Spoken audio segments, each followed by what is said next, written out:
incitant à aller commettre des actes criminels. Et c'est de cette manière qu'ils opèrent. Cette association, chapeautée de maître par le prévenu Saloumou Atibou Jonathan, est reconnue comme opérant dans les secteurs de marché Koweït, entre les avenirs Boussou-Melo, on alla vers Victoire. Voilà, Monsieur le Président, de la manière dont il a organisé son association. Et la loi nous impose, pour que cette infraction-là soit établie, que nous puissions passer au crible les éléments constitutifs de celle-ci. Les sièges de la matière, bien sûr, ce sont les dispositions pertinentes des articles 150. Alors que on a qui n'a collègue et puis tout le monde qui n'a eu.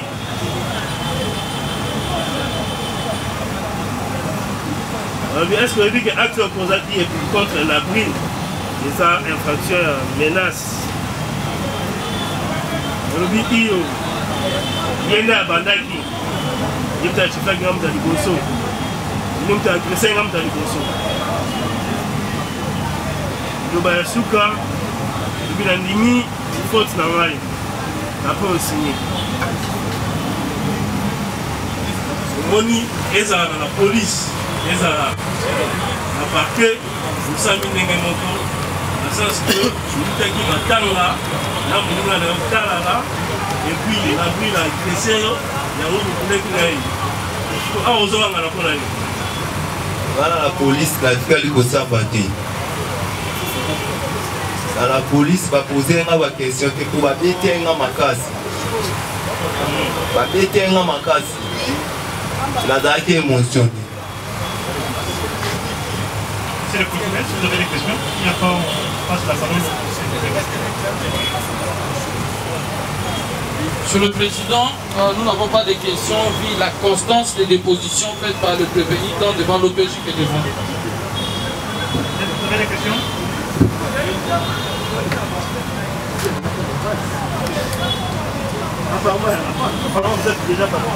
Non, Monsieur le Président, nous avons quelques questions que nous pouvons poser au ministère public, que nous pouvons poser au tribunal, afin que le tribunal puisse transférer de l'autre côté. Monsieur le Président, l'infraction des tentatives d'extorsion, c'est une infraction matérielle qui nécessite vivement la présence de la victime. Il paraîtrait que si c'est l'enfant des majors, permettez-moi l'expression parce qu'on ne sait pas s'il est major ou pas, mais on ne peut pas aussi mettre en cause la qualité des majors. Mais seulement, nous posons la question de savoir au ministère public, est-ce que au moment où il était en train d'interroger les prévenus Kimbangu, si il a eu au moins le temps d'entrer en contact avec la victime pour savoir si réellement cette victime a été agressée. Pourquoi? C'est parce que nous constatons aujourd'hui qu'il y a des majors ou des militaires qui, lorsqu'ils constatent que peut-être tel garçon dans les quartiers, peut-être il fait ça, comme il n'a pas tellement envie de voir les garçons, il cherche à tout prix pour lui régler les comptes. Mais nous aimerions juste savoir si nous posons la question. Nous avons posé la question de savoir si le ministère public a eu le temps d'échanger avec la victime. La deuxième question, c'est par rapport à Kalala, parce que lui-même Kimbangu déclare ici que au moment où il s'est bagarré, Kalala n'était pas là. Est-ce le fait d'avoir mis la main sur Kalala au moment où il s'est trouvé avec Kimbangu. Fait de lui une personne qui a participé à la commission de l'infraction des tentatives d'extorsion. Si oui, comment? Merci, votre honneur. Allez-y.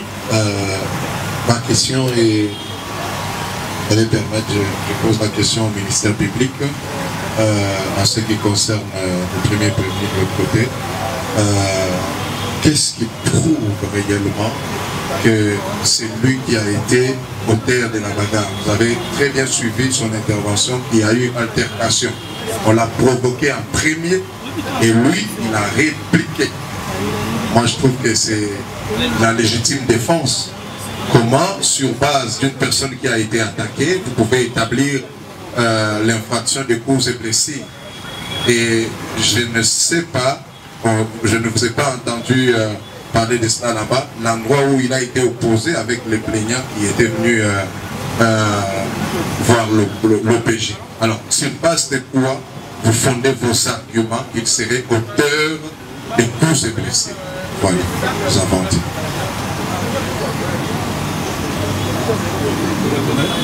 Il peut répondre au président. D'accord, qui lui répond Au même tribunal, au moment de la composition, nous avons reçu deux questions. La première question est celle de savoir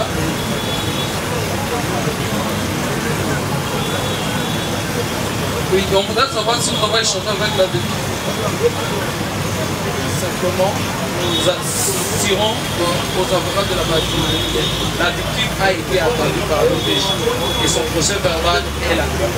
Pour vous rafraîchir la mémoire, selon la victime, il venait le matin devant sa boutique. Et en s'y approchant, il a vu un groupe de gens devant la boutique. Il les a salués, voulant ouvrir la boutique. Il a été agressé. Ce n'est pas moi qui l'entends. Le PV est là.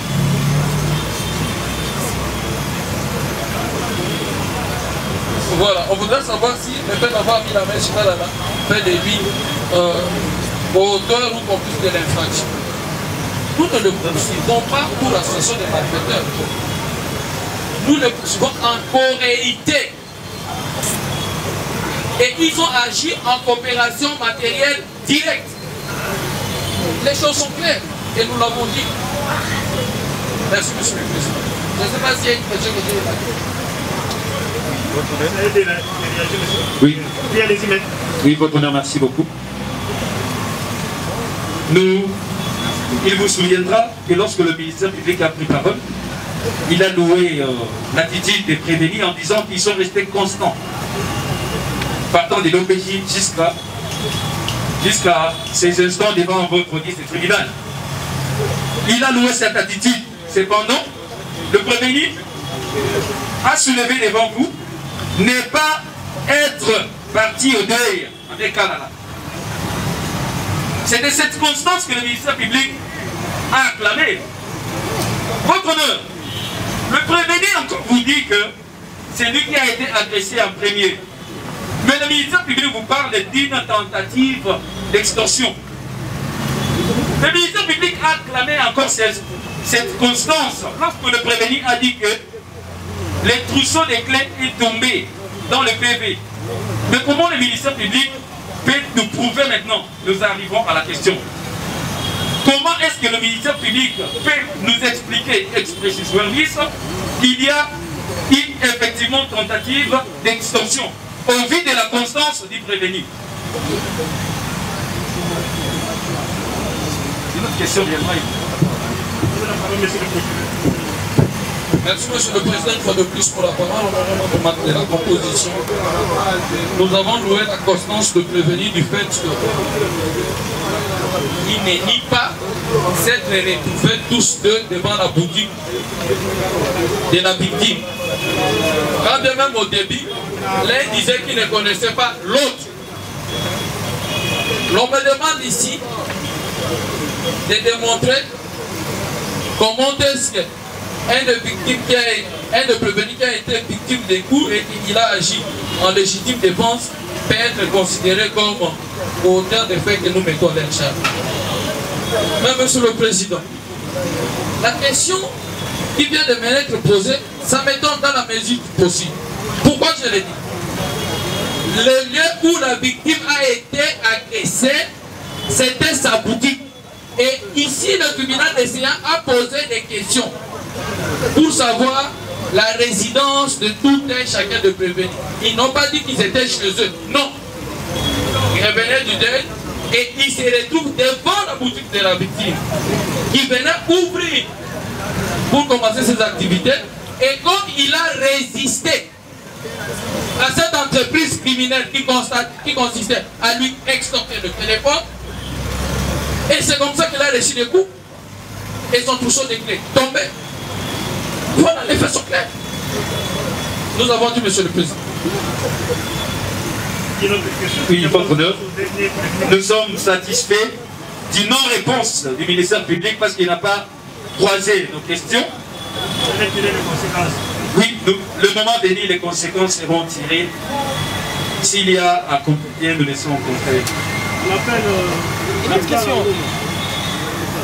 Débala. Débala. On m'applaudit. Débala, on m'applaudit. Monsieur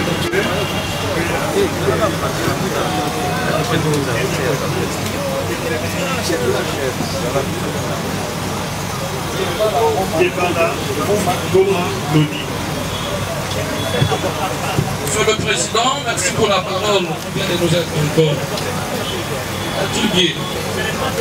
Aussi atypique que cela puisse être, nous vous présentons le prévenu Dievala Ngoma Claudie, général d'une bande organisée pour attenter aux biens et aux personnes opérant dans la commune de Kalamou, précisément au quartier Yolo Sud. Il a été arrêté le 16 décembre 2024.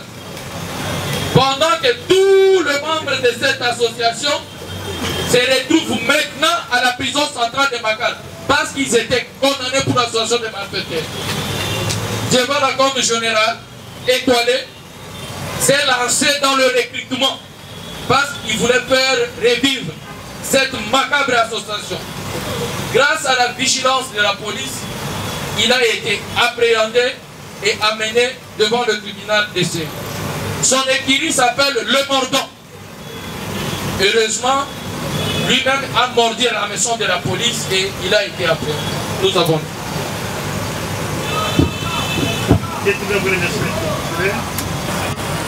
voilà.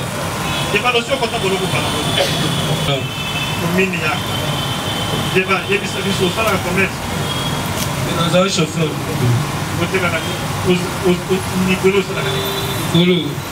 On a mon boutique, on a été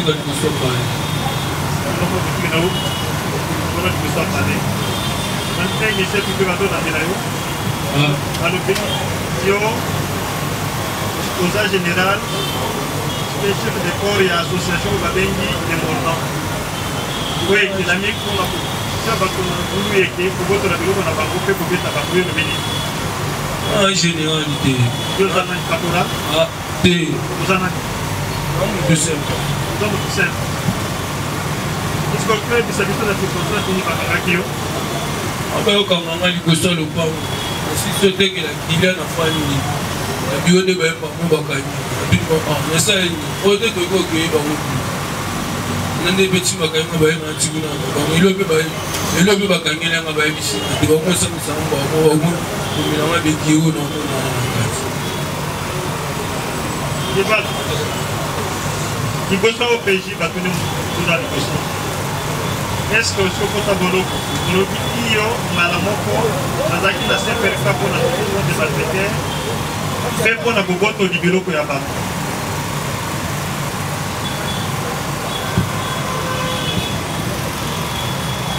Motuna ni balé.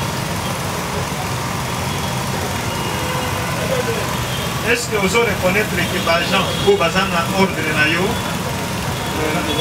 l'agent de l'ordre pour babengi ba policier?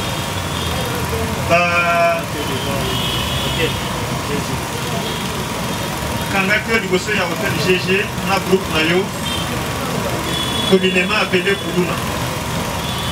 Réponse.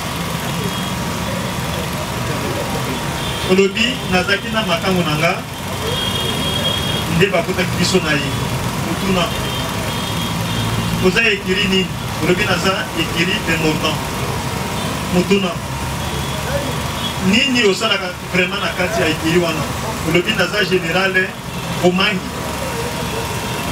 batuni yo mutuna mosusu est-ce que ozo reconnaître que le fait ya kosala ekiri oyo babengi de mordant eza mbeba wana opesi ya note mutuna mosusu est-ce que okoki kotanga bato oyo kozaka na bango na kati ya ekiri yoka ba réponse na yo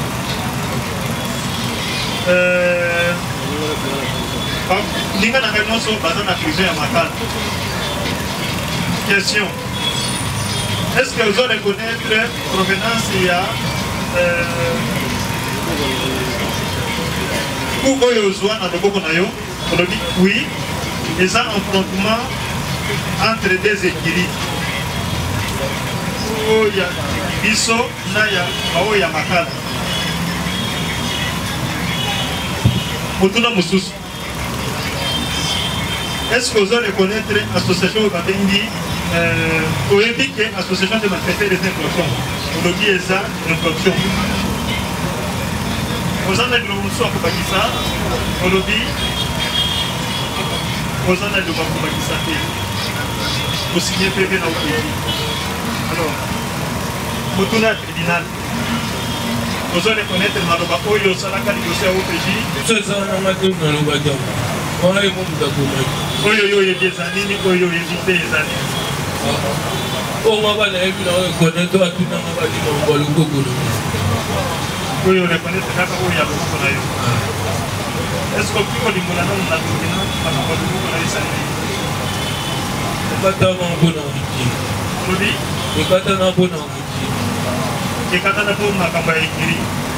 Oui, on peut dire. On a un Haïti.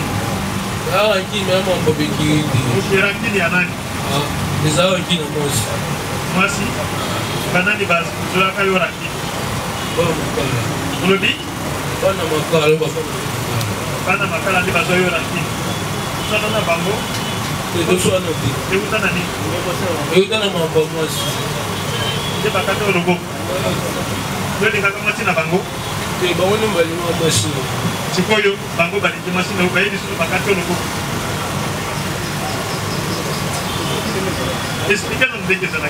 Bango Balintima Tinayo. Yode aux victimes. Mais il y a des sous pas pour dire, pas pour que l'on dise sous moi. C'est quoi Balinga non le bibasa na makala, ça banane. Comment Balinga makala? Ça fait la déclaration sur la qui va au pays. Ouais, m'tako Balinga makala. Sinatili ya yote. Ah, sinatili ça na PV ou ya yote. Sinatili ya ngombe, ngana iseki mambo Balinga na makala. Sinatili ya yote maluba na yote. Ok. Vous avez des questions? Quel conseil? Il n'y a pas de question. Il n'y a pas de question. Kubinga.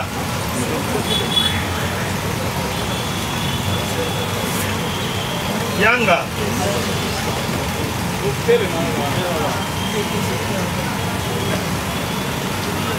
Maniaki. Minaki plutôt. Et Coco Kibeke. Bois Jean. Salumo à Tibou. Dia Mwakana. Dia Didi. Ah, ok. Ngoma Glody. Ngoma Arnold.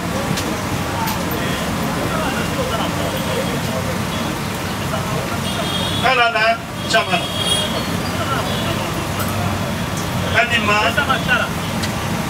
Bole. Sudi Kaloj. Gonzolo. Kiwa.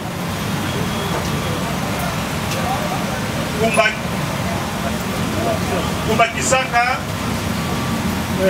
Bombo Kumba na mwana Inama Iwanda Bitunga Lukindula Mbibu. Monsieur le procureur, vous avez la parole pour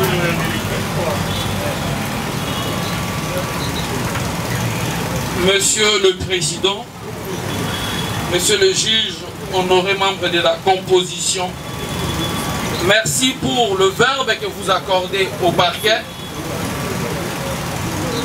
consacrant ainsi l'issue de ce procès que nous avons commencé avec beaucoup d'abnégation et d'assiduité,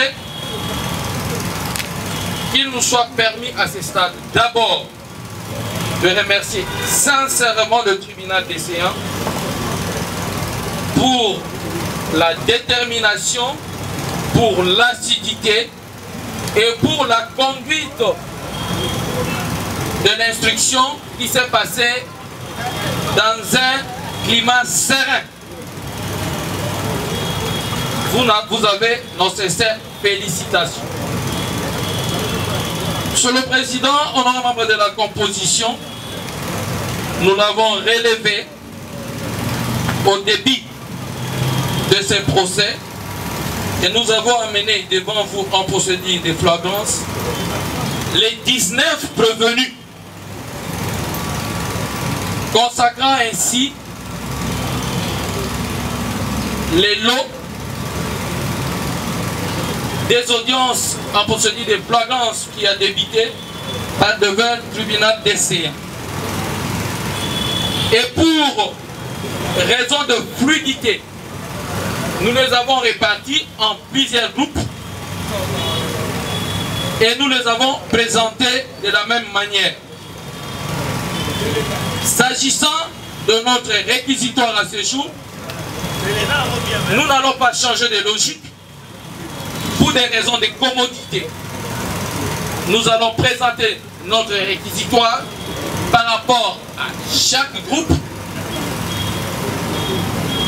et nous commencerons par la présentation des faits. Nous allons discuter ces faits-là en droit et s'agissant du dispositif de nos réquisitoires, les collègues avec qui nous siégeons se chargeront du reste. S'agissant du premier groupe, Monsieur le Président, honoré membre de la composition, nous avons poursuivi devant votre tribunal le prévenu Saloumou Atibou Jonathan, Yanga Dorcas, Mbidi Grace, Ovinga Fatou, Mayenga Myriam, Boabo Bobozo Jacques, Mbia Mwakana Jacques, du chef des infractions ci-après. 1. Association de malfaiteurs. 2. Extorsion. 3.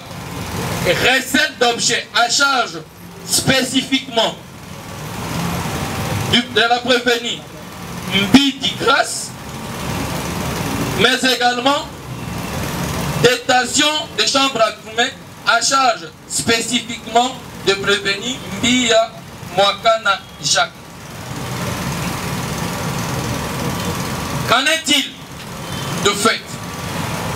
Sur le président, le prévenu Jonathan Saloumou Atibou, Congolais des pères et des mères,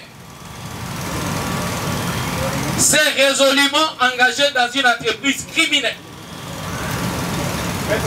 en créant une bande en vue d'attenter aux personnes et aux leurs biens. Cette bande est nommée BG Bomaye. Et en sa qualité de l'homme orchestre, il a structuré sa bande. en prenant le prévenu que nous avons cité tantôt, dont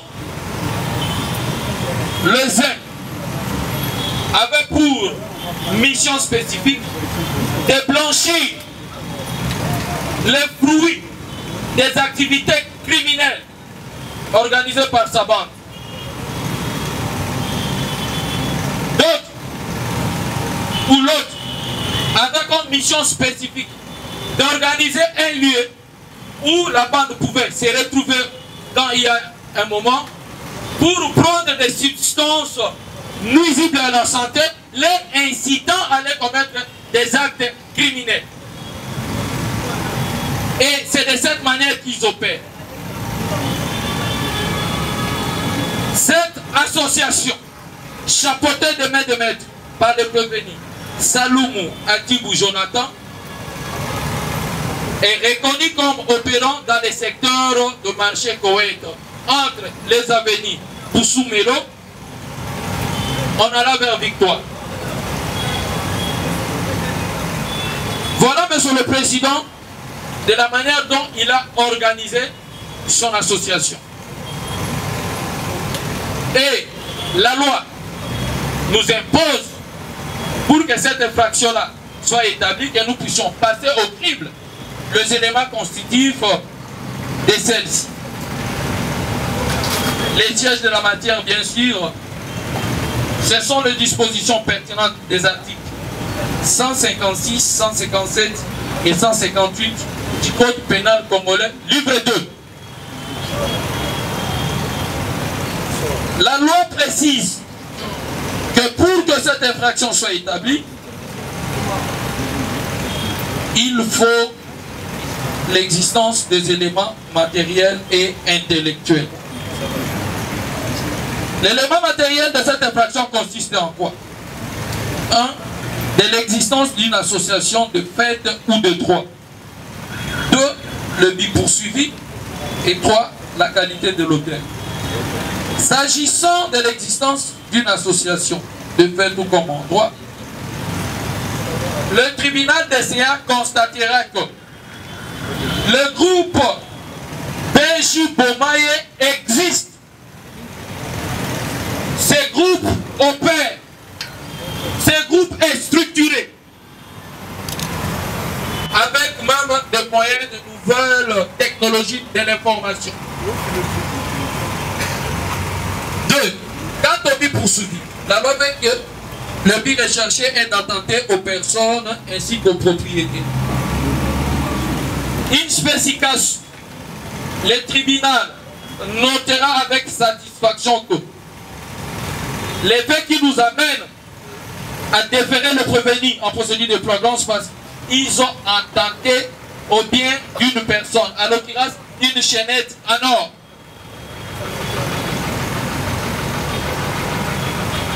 Bonsoir Papa Mboussou. Bonsoir. Nous voulons juste prendre votre impression par rapport à tout ce qui est passé ce soir.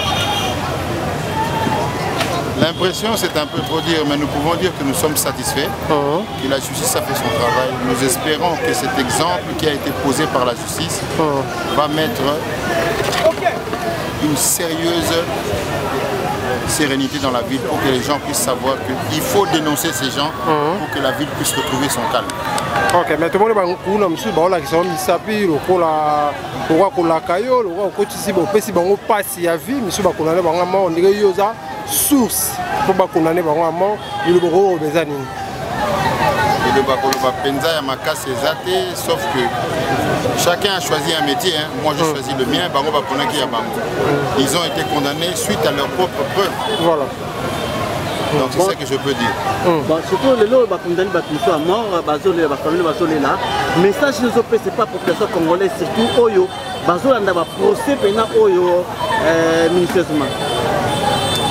Ça, j'ai dit que la population était terrassée. Maintenant, la peur est changée quand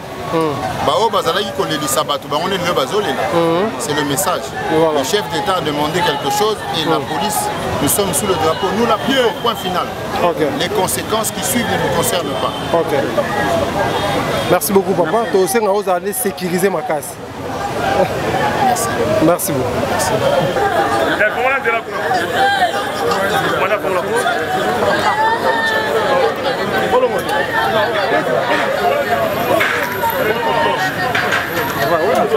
Non, sécurité de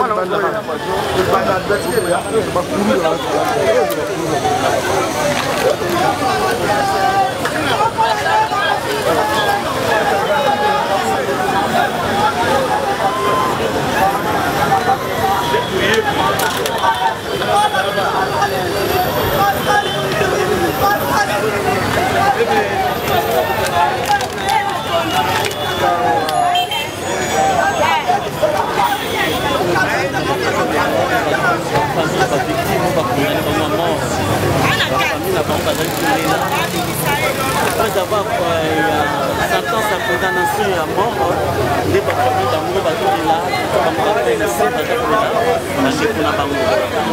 ça fait très mal. Tout le monde a qui, tout le monde a procès, tout le monde bateau bini bode ko pédé pour na baba condamné bango à mort, bateau presque ba condamné bango ba quitter ces deux personnes. Bateau sous ba famille bazolo ba que c'est comme si que bo pédé qui vient ti pour na bango ba za libérer. Pour na kana bini bo bani. Oui, les journalistes, merci beaucoup pour la parole. Premièrement, ici à relever que Isaki a flagrance. Ka flagrance est Kolobanine. C'est-à-dire que Bakouti Moutouazo commettre Mbeba. Bakouti le bon qu'on a kati ya sac. Bakangi ou soit Bakouti a outi ko sala Mbeba wana azoki ma clameur public, c'est-à-dire population de babelé lié. Alors, biso ba avocat to prêtaka serment pour défendre ba cause juste. Toza wana te pour cautionner que non kuluna bakangi to eto samba pour ba libérer pour les hommes ça défendre non. Nous sommes là les collaborateurs de la justice, c'est-à-dire pour que jugement, audience et tenir, pour que l'audience et tenir lié, il faut que l'avocat bazalawana. Si l'avocat bazate, il faut que parce que vite il y a peine. Il y a besoin de courir parce que l'association de malfaiteurs va condamner la peine de mort. Vite il y a peine, prévenir il fallait assister par les avocats. Et dans notre devoir, pourquoi tu assistes à Kibango pour répondre à Moutouna que non, ma famille, comme si tu défendre bien.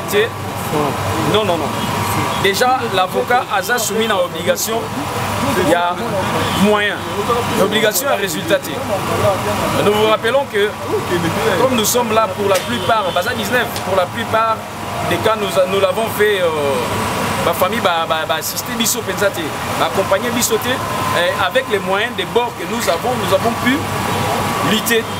Et deux mois, il va quitter 3. Donc, ce qui ma famille va moins belé, on qui peut défendre Bango valablement parce que le dit que les moyens sont qui.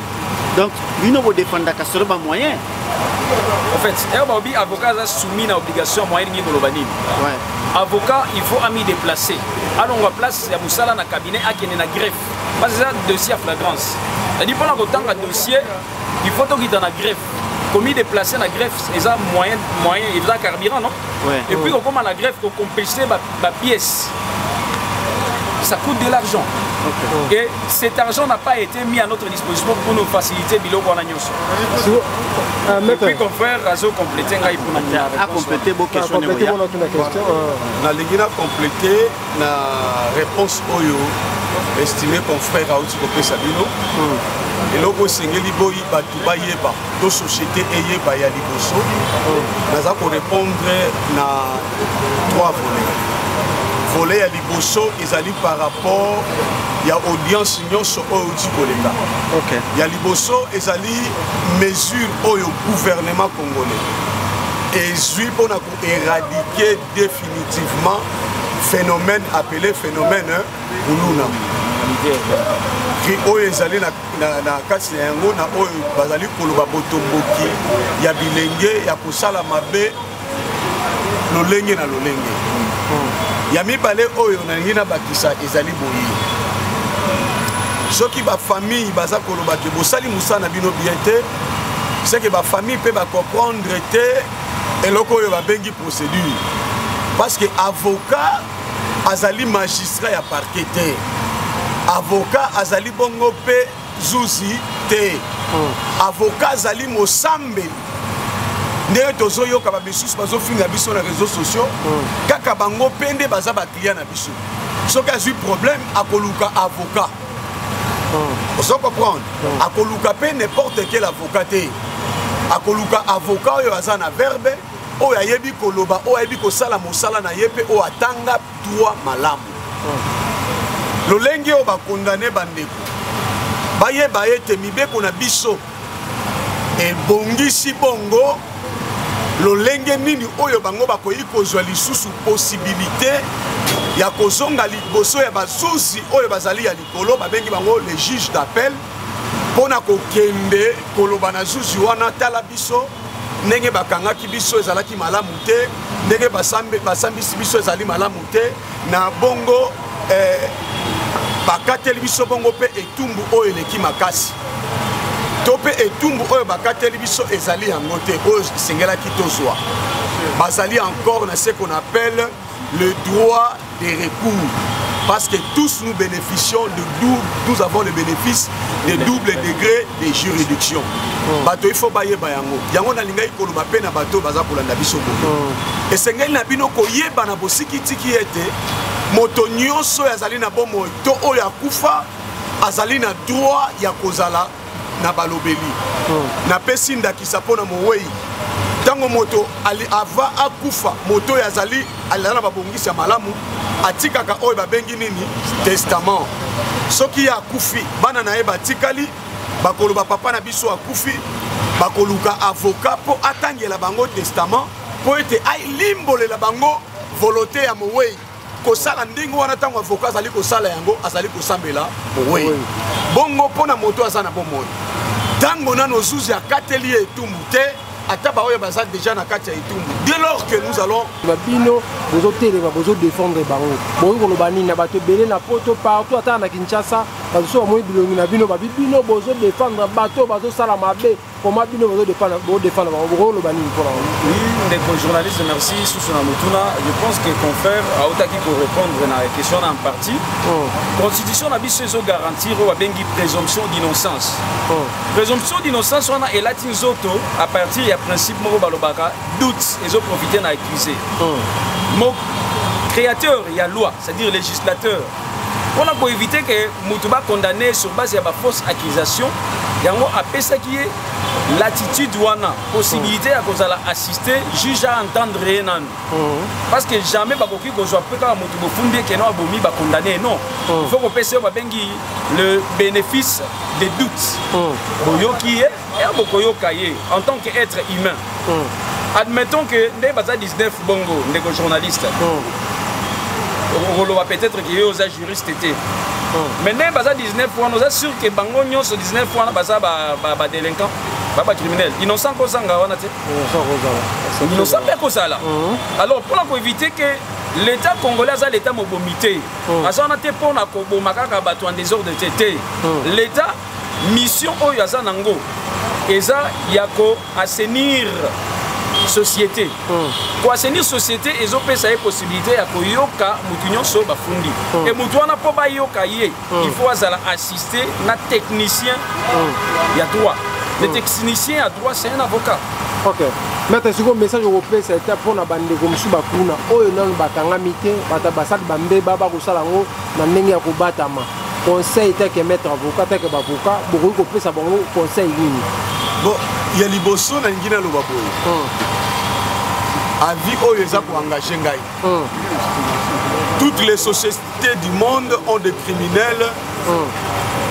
que le mérite réponse na motuna wana ezali d'abord na deux volets pona bandeko yo bazali ko continuer kozala na kati ya babande ya bakuluna kokata koyiba bongo na bongo conseil yo ngai lokola citoyen congolais na koyi kopesa bango ezali koyebisa bango ete batika yango ezali malamu te po ete l'état azali na nsima na bango l'état alembaka mutu te l'état ne se fatigue pas de poursuivre les criminels parce que nul n'est au-dessus de la loi. Max Weber disait que l'état c'est le pouvoir des contraintes azali bongo na makoki na nguya to na pifo ya kosokamisa ya kokanga ya kosilisa bongo nyonso oyo ya koyi kosala.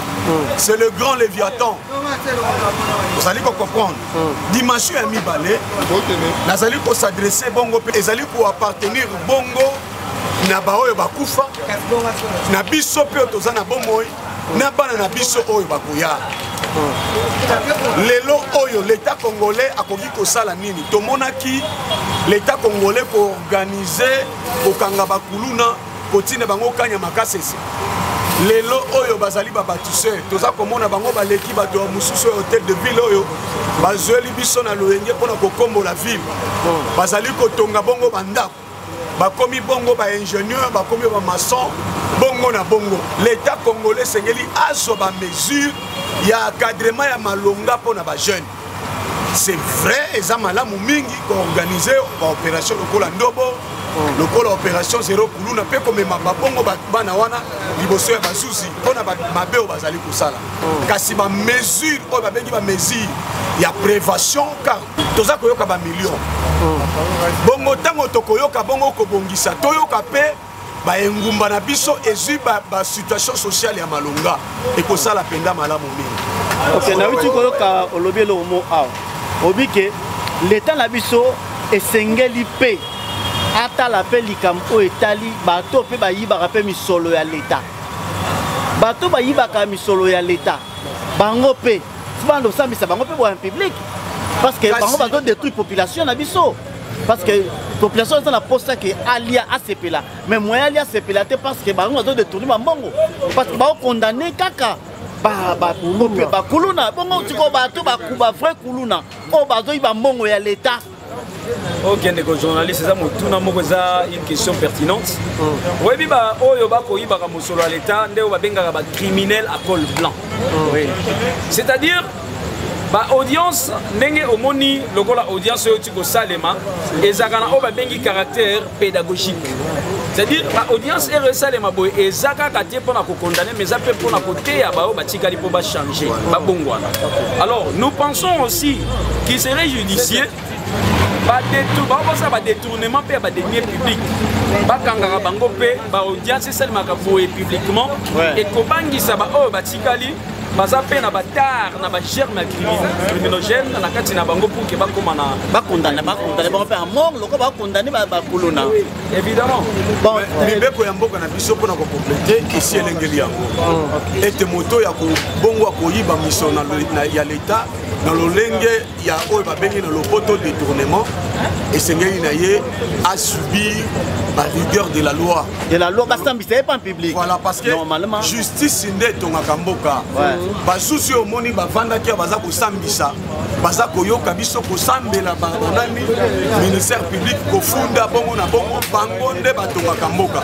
Ce sont les hommes qui pouvaient être respectés et considérés dans la société parce que ce sont ces gens-là qui sont placés au niveau même il y a des députés parce qu'ils sont appelés droit de l'homme balobaka droit de l'homme et à la niveau nini parce que les droits sont un peu larges bato ya droit de l'homme bazali ko critiquer ministre de la justice bazali na ba raison na bango bazali ko lobela mais tant que bazali ko critiquer na ba okata bato droit de l'homme ezalaka wapi yango na lobby ministre lobby abi ko ba kanga banko bo bango ndesa de problème oui monsieur le journaliste bango tant bazali ko critiquer bazako critiquer yango na niveau nini pe bazako lobela ngo lolenge nini po ete mutu wana ya droit de l'homme ye bazali mutu tant soit tambola pe makolo tant soit zape na kati ya sécurité oyo ba congolais nyonso bazako bika tant mususu ye pe si ba agressa ye pa ba kuluna soki azali na réponse ya kopesa na motuna oyo ngai na lobby